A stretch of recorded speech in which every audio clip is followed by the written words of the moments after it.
A question that comes up occasionally on this channel is, when is the best time of year to retire?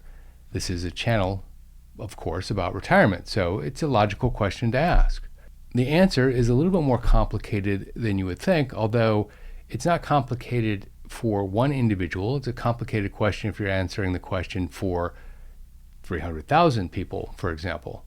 So in this video, we're going to talk about the 6 big triggers that people think about when they decide when to retire. Point 1 is taxes. Many firms will make a single lump sum payment to someone as they're walking out the door. It's often called a severance payment, occasionally called a golden handshake, but most people call it a lump sum payment. For example, if you retire in December and plan on going on a big vacation, you will have paid taxes on an entire year's worth of compensation, and then you get a big payment before the end of the year, which pushes you, potentially anyway, into the higher tax bracket. Waiting just a couple of weeks to January 1st could push you back down again, particularly if you're not going to be drawing down from your retirement funds, taxable retirement funds, in the same manner as you earn them, putting them in. Point 2 is company benefits and how they accrue.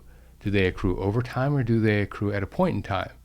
The list of potential company benefits is too long to go through here, but think about things like vacation, paid time off. Do you get a year's worth of PTO granted to you on the 1st of January, or whatever the beginning of your fiscal year is, or do you accrue it over time? If the answer is you get it on January 1st and the company pays you out on your unused vacation, well, it would make more sense to wait until January to retire rather than December. Think about things like professional development stipends, college education, gym memberships, even transportation. If those are given to you at a point in time, it's good to know what that point in time is, and if you can either cash those out or still receive them if you leave after that point in time occurs. The next point is healthcare, and frankly, this one is a little bit more complicated than the rest because there are actually 2 different issues with this. The first is, how long will your employer carry your healthcare post your departure? And the second is, if you're going to have any type of treatments, should you get those done before you leave, or at least before the end of the year if your deductible and copay have been used up. If you're like most people in this situation, you'd be better off waiting until after either the end of your fiscal year or the calendar year, depending on how your health insurance is set up. Point 4 is your defined contribution plan, and specifically the vesting element and the matching element, meaning your 401k for most of you. There are at least 3 points to pay attention to here. The first is your vesting date. If you're new to the company anyway, you don't want to leave right before you vest and lose a portion of the employer match. If you're a seasoned employee and you've passed the vesting date, which I would say is probably most of you, in that instance, you want to know when your employer match is finalized, meaning have they reached their limit for their match? And a third point to consider is when you reach your full contribution for the year and what date that is for those of you that are higher earners. In this case, this bodes well for retiring closer to the end of the year rather than at the beginning of the year. The next point is that of a pension service credit. Now, a lot of you don't have pensions, but for those of you that are lucky enough to have a pension, you probably have something called a service credit.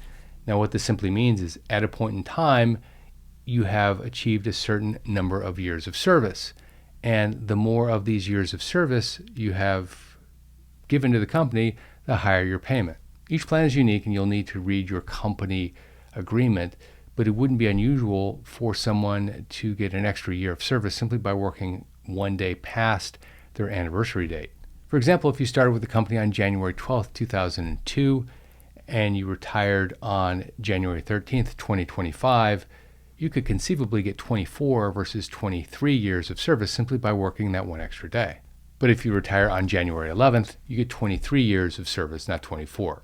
You get the point. And other plans actually might be different and require you to work half a year or 3/4 of a year or the full year before you get the year of credit. Again, look at your plan details and see which one applies to you. Next is restricted stock and restricted stock options.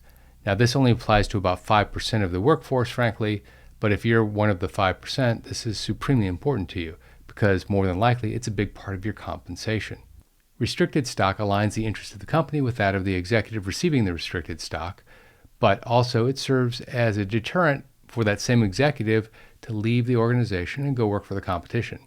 Certainly makes it very expensive for the competition because they often need to buy the stock out. And the company will often give you the shares anyway if you leave and are considered, I suppose the term would be a good leaver, meaning you're not leaving to go to work for the competition, you're simply retiring or pursuing another dream that is outside of the business that you were engaged in. If you retire, many companies will give you 100% of the value of the stock, but they usually don't speed up the vesting schedule. You rarely see that. What that basically means is that your stock vests on its normal schedule as if you were still working at the company. Some companies will haircut the stock and they'll only give you 75% of the value of your deferred shares or 50% of the value of the deferred shares, and some won't give you any value at all for your deferred shares if you're retiring. It's important to know what that share payout schedule is because it might actually change your decision on when you're going to retire. And by the way, many companies will have the same vesting day for all classes of employees, whether you're at the very top, the C-suite, or you're mid-level, but they'll change the year. So for example, if you are a executive and a very large portion of your compensation is tied to the performance of the company and company stock, well, they may have it vest over 3 or 4 years. If you're mid-level, they might have it vest over 2 because you have less of an influence on the outcome of the share price.